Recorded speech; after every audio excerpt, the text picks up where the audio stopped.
Parte 13. Em algum momento, muito mais tarde, Adapa e Titi foram procriados por meio de uma fêmea selecionada entre os Blackheads do sexto dia, assim como o deus Enki. Eles eram seres considerados muito superiores em inteligência e fala, ecoando assustadoramente a criação alternativa de Caim, que abordaremos mais tarde. Essa forma superior de humanoide era, portanto, considerada um ser civilizado, ao passo que os Blackheads do sexto dia tiveram muito menos consideração. Adapa, Tite e sua posteridade foram agrários eruditos desde o início. Tudo isso parece familiar com o relato de Gênesis a respeito de Adão, Eva, Caim e o povo do sexto dia? Conectar Caim ao povo do sexto dia e aos Blackheads aumenta exponencialmente a probabilidade de que os sumérios participaram da segunda criação dos Nefilim. A primeira preocupação notável no relato do Blackhead, entretanto, é o sopro dos deuses que foi soprado em Uligara e Zalgarra. É verdade que Adão recebeu o sopro de Deus, mas o significado último de ambas as histórias era muito diferente. Na tradição suméria, o sopro dos deuses foi projetado para transformar os pais Blackhead em semideuses semelhantes a deuses, ou mesmo em deuses totalmente evoluídos, um conceito panteísta que provavelmente reflete a infusão de Luvar, Lilith e Caim de linhagens reais a partir de sua alternativa e pouco compreendida criação celestial. Adão e Eva não eram considerados deuses, embora contivesse o sopro de vida imortal. Questiona-se se os descendentes de Caim e Luvala Lilith, como Enoque, Lameque, Tubal-Caim e Naaman, foram ou não, na verdade, Nefilim, e se foram, de fato, inicialmente imortais. A mitologia suméria parece defender fortemente com o Ligarra e Galgarra uma linha distinta de Nefilim diretamente conectada a Caim e o povo do sexto dia, mas distinta dos Nefilim criados no Monte Hermon por anjos das trevas. Perguntamo-nos, então, se as lendas de Uligarra e Zalgarra eram ou não a lembrança do Blackhead de Caim e Luva Lilith usurpando a realeza sobre o povo do sexto dia. E Caim e Luva Lilith infundiram uma variedade única de linhagens Nefilim nas pessoas do sexto dia? Além de todas essas questões e fatos, entenda também que a mitologia mesopotâmica registrou adicionalmente um mito do dilúvio paralelo semelhante ao de Noé e da Arca, assim como registrou um mito da criação paralelo. É minha suposição que ambos não são nada mais do que um relato sumérico registrando a pré-história Nefilim de uma perspectiva concorrente projetada para desacreditar a pré-história e as linhagens setianas. Capítulo 15. Ísis, Istar, Gaia e Nincorça. Adão chamou sua esposa de Eva, porque ela se tornaria a mãe de todos os vivos. Gênesis capítulo 3, versículo 20. A mitologia grega sugere que o deus Urano, o pai céu, coabitava com a mãe terra, carinhosamente lembrado como Gaia. Seres conhecidos como titãs vieram dessa união sexual não natural. As mitologias grega e mediterrânea são meramente uma releitura dos Nefilim e da narrativa antediluviana de uma perspectiva politeísta? Gaia. Gaia era uma giganta de quem sua descendência aceitou seu nome. Urano era marido e filho de Gaia na mitologia grega. Gaia concebeu os 12 titãs originais, 3 cíclopes e 300 gigantes de seus encontros sexuais com deuses. 6 dos titãs eram do sexo masculino enquanto 6 eram do sexo feminino, conhecidos como titanídeos. Eles eram considerados uma nova raça de deuses. Os machos foram registrados como Coios, Crios, Creios, Cronos, Hiperion, Jápetos, Iápetos, Oceanos. Os titanídeos foi nomeado de Mesmosine, Poebe, Piobe, Reia, Tétis, Teia e Temis. Seus números e nomes variam nas lendas, incluindo Euribe, Climene e Dion.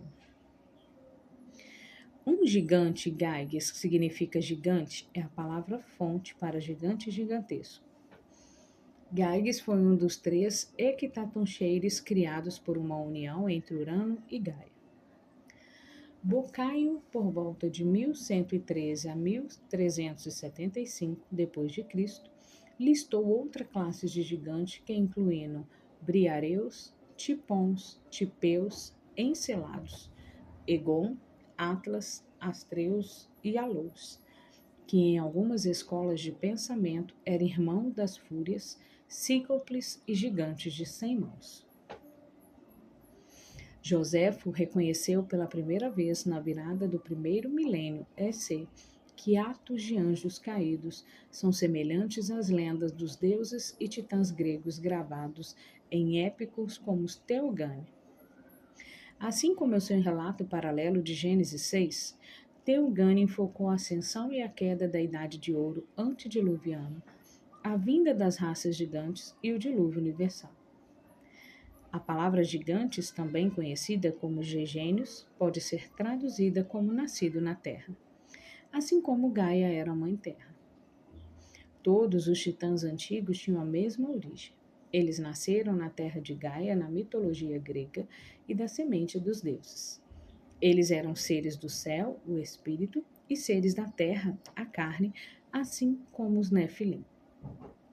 Esta é a doutrina mais importante e mais influente da antiguidade a ser lembrada.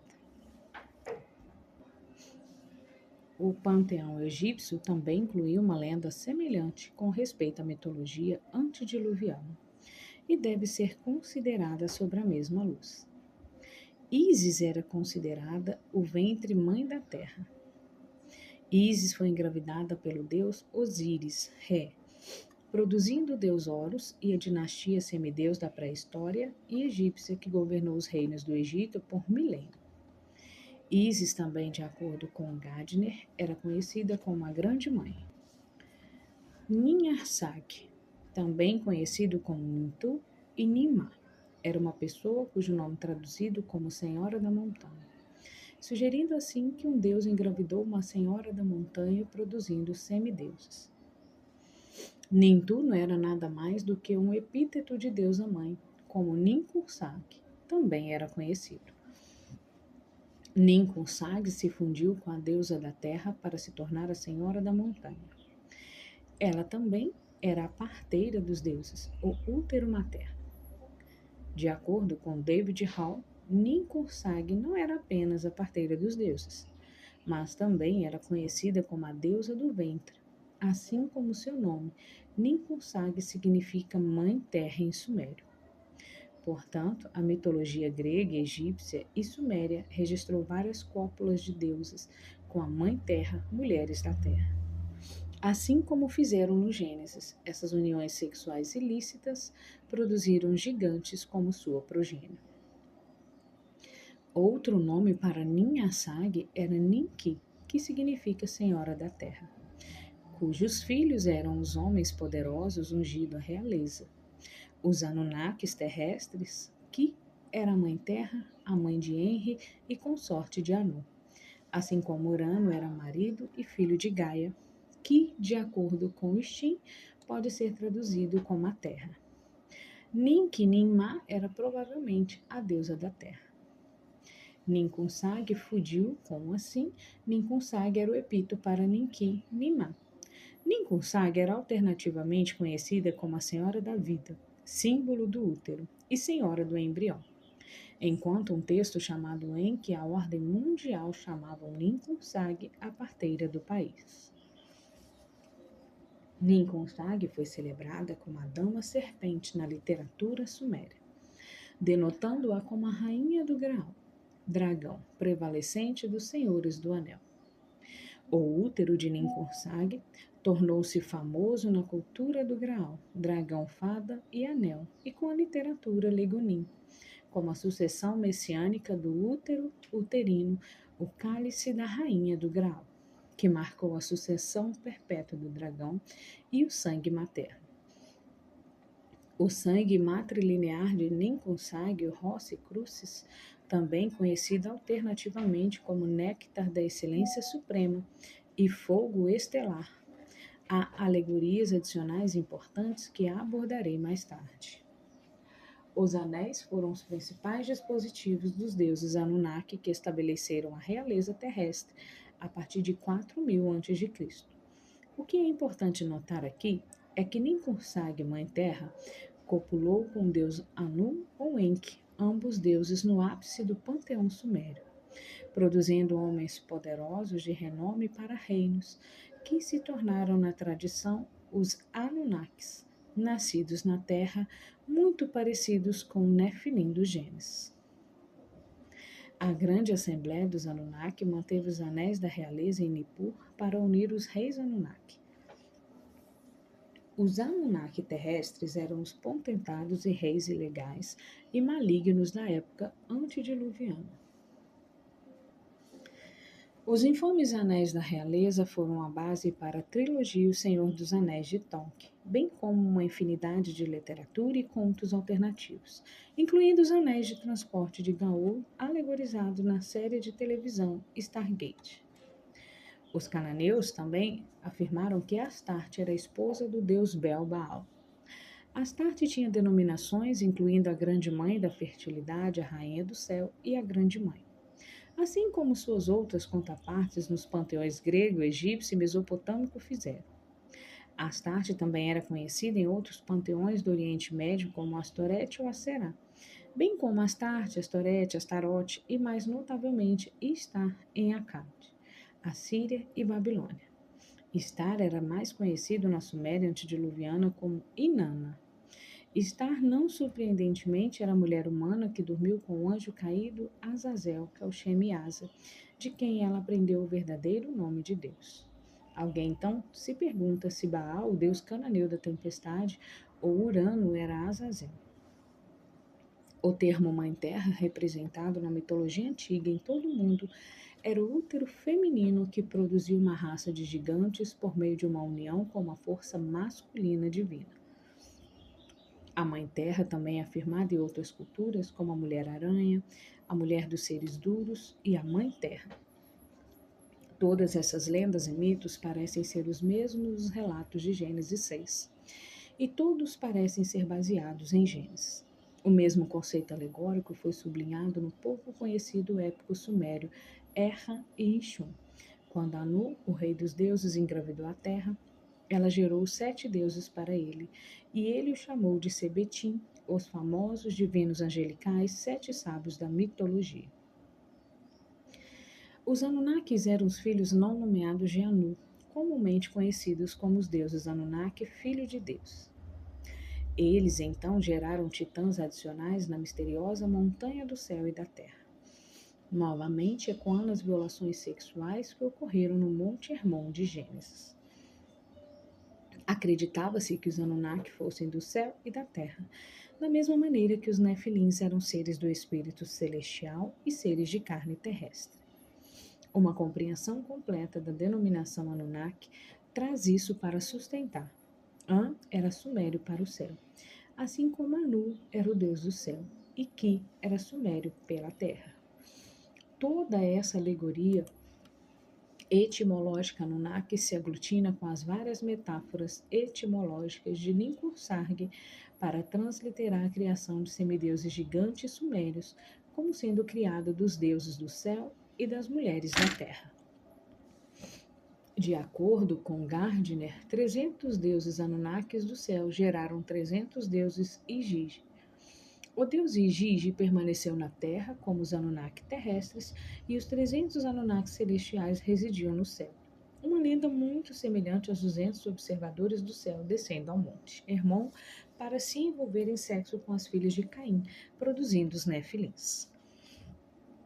Hou conclui que os recém-criados Anunnaki e Gigi eram de fato os deuses presos à terra Nefilim, que eram de carne e osso. Eles não moravam com os deuses celestiais e Gigi Anunnaki. Stinch acredita que os Anunnaki celestiais continham duas seitas. Os Anunnakis que moravam na Terra e 300 Igigi que moravam em Marte. Foram esses 300 deuses Igigi de Marte, na versão de Stin, que fizeram um juramento solene de sequestrar mulheres humanas para procriar outra forma superior de humanoide nas montanhas Cedar.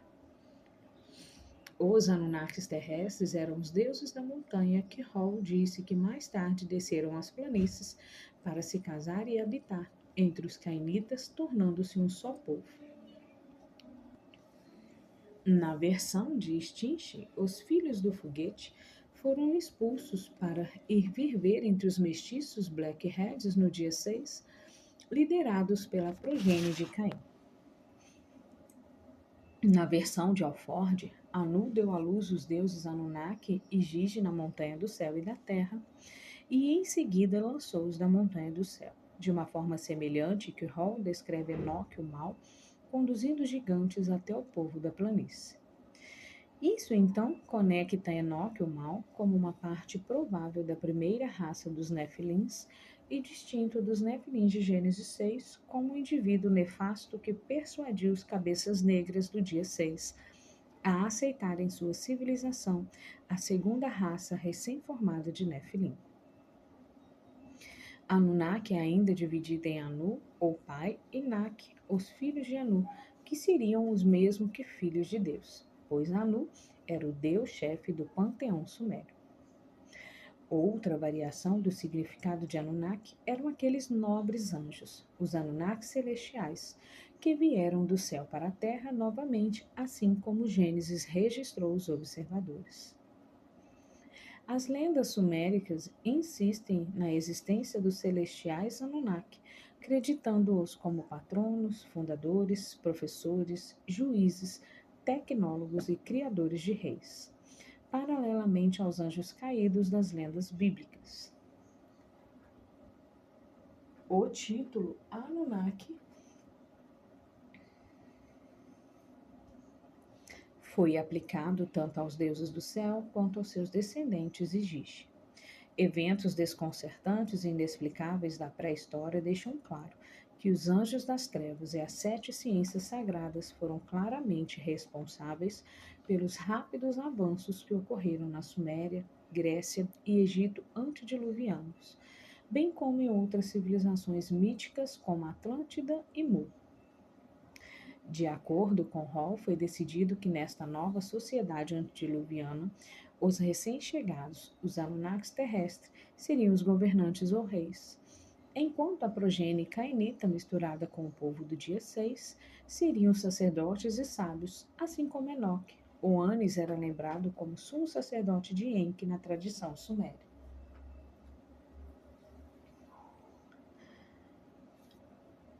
Os terrestres Anunnaki eram senhores do anel de Nippur. A obrigação de Luga, rei, que significa homem grande, gigante, era governar e fornecer segurança para a terra. Enquanto os cainitas, enoquianos, sumérios, cabeças negras de um clã específico ou ordem da cobra, seriam os líderes espirituais comunicando-se com os deuses. Os Anunnakis terrestres eram considerados arcontes e governantes, mas não deuses completos, ou seja, nefilins imortais. Mesmo que inicialmente fossem considerados líderes, os Anunnakis eventualmente assumiriam o papel de deuses terrestres. Os Anunnakis terrestres foram os potentados despóticos de Gênesis que impuseram o misticismo equinoquiano enquanto a humanidade por meio da tirania. Alguém se pergunta sobre as semelhanças registradas através do oceano pelo Kishimaya no Popol Vuh, o deus pai Caó, e o deus mãe Alon produziram uma raça conhecida como os Senhores de Xibalba, que eram os inimigos de sangue da humanidade e que incitaram todas as formas de mal e violência.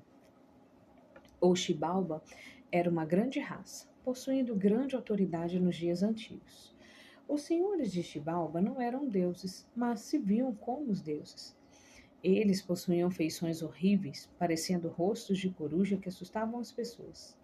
Eles eram considerados formas de vampiro e demônios vivendo em uma casa para fantasmas e fantasmas. A grande assembleia dos Anunnakis se reuniu no templo de Nippur, onde Iligara e Zalgarra foram criados, e onde sua função principal era indicar reis da tradição do Senhor do Anel. Na verdade, na época anterior ao dilúvio, Gardner observou que os reis operativos da Suméria eram todos Nefilins, nomeados pelo Anunnaki celestiais. Os homens poderosos da Suméria, assim como Gênesis 6 registrou os Nefilins como homens poderosos e heróis da antiguidades, eram todos conhecidos como filhos da Senhora Terra. Eles foram todos ungidos para a realeza em Nippur. Jim Marr escreve que os Anunnakis do céu criaram o conceito de realeza para controlar os humanos inferiores, ao passo que os setitas não tinham reis. O misticismo enoquiano foi inventado com o propósito de controlar os mortais mundanos em parceria com os reis Nefilim. Todas as lendárias cidades e estados sumérias que os potentados nefilins reinaram foram criados pelos deuses em tempos imemoriais de acordo com Carril. Assim, os sumérios podem ter dado apenas as cidades. E assim for, as cidades antediluvianas podem ter sido muito mais antigas do que a época de Adão, que a arqueologia estabeleceu implacavelmente. Jericó, por exemplo, foi datado de 10.000 a.C. Essa noção de uma época dos deuses construtores antes da criação da humanidade foi registrada nas tabuinhas sumérias. Depois que a alta coroa e o trono da realeza foram baixados do céu, ele aperfeiçoou os ritos e as exaltadas leis divinas. Fundou as 5 cidades. Em lugares puros, chamavam seus nomes. Distribuíam-nos como centros de culto. A primeira dessas cidades era Eridu, a segunda, Bed-Tibira, a terceira, Larak, a quarta, Sipar, a quinta, Surrupak. Não devemos esquecer a cidade de Ur, nessa lista de agosto, cidades-estados antediluvianas da Suméria. Ur era o lar do templo da lua e do culto lunar sumério. Agora, vamos nos voltar para o misterioso mito de Zu para as conexões adicionais. Zu era um Anunnaki nascido na Terra. Ele trouxe o caos para o céu e a Terra ao tomar as tábuas do destino de Nippur, retirando-os em si e suspendendo as normas. Nesta lenda, somos apresentados ao deus Enlil, o lendário adversário de Enki, e ao deus sumério que mais atribuiu para causar o dilúvio. Os panteístas falsamente associam Enlil a Adonai, deus dos israelitas e cristãos. A antiga cidade de Ekur, que significa casa na montanha, continha o templo de Enlil. O templo Ekur ficava bem ao lado do Dur-Anki, um zigurate conhecido como laço do céu e da terra. O lugar onde o céu se liga à terra era o centro da terra, também conhecido como Nippur. Os antigos acadianos acreditavam que Karsag era uma montanha sagrada e seus mitos a conectavam com a montanha de prata. Karsaga foi descrito na epopeia de Gilgamesh como o lugar onde o céu e a terra se encontravam. Isso então reúne todas as alegorias sumérias perfeitamente juntas, conectando assim todas as mitologias sumérias com o equilíbrio das mitologias mediterrâneas e mundiais, onde deuses reconhecidos como Pai Céu ou montanhas geraram fêmeas humanas conhecidas como Mãe Terra. 3 temas intimamente relacionados de todas as alegorias antigas soam claro. Primeiro, que os gigantes nasceram todos da Mãe Terra. E segundo, eles nasceram da Montanha Celestial, uma montanha muito sagrada localizada no centro da Terra, onde o céu encontra a Terra. O termo composto a montanha do céu e da terra é meramente a união sexual alegórica da montanha do céu e da mãe terra. Os deuses da montanha sagrada oriental foram homenageados como os reis do umbigo celestial, na tradição do Tao, representando o centro da Terra de maneira idêntica a Nippur e Atlântida. Os deuses da mitologia sempre foram simbolizados como planetas ou estrelas, e intimamente associados às montanhas, assim como Zeus foi equiparado a Júpiter e morou no Olimpo. De maneira semelhante, o daoísmo registrou 5 imperadores de elementos que eram 5 deuses primordiais, quando o universo se dividiu entre céu e terra. Eles foram transformados em 5 elementos que representam os 5 planetas do céu e as 5 montanhas sagradas da terra. Alguém se pergunta: poderiam essas 5 montanhas ter sido o Monte Hermons espalhado entre os 5 continentes? Montanhas associadas às deuses explicam por que zigurates e pirâmides foram construídos em homenagem aos seus deuses, após a imagem das montanhas, onde eles poderiam reunir os céus, os planetas e as estrelas com sua contraparte terrena alegórica, e também criado um portal para os deuses, assim como Babel foi construído com o mesmo propósito.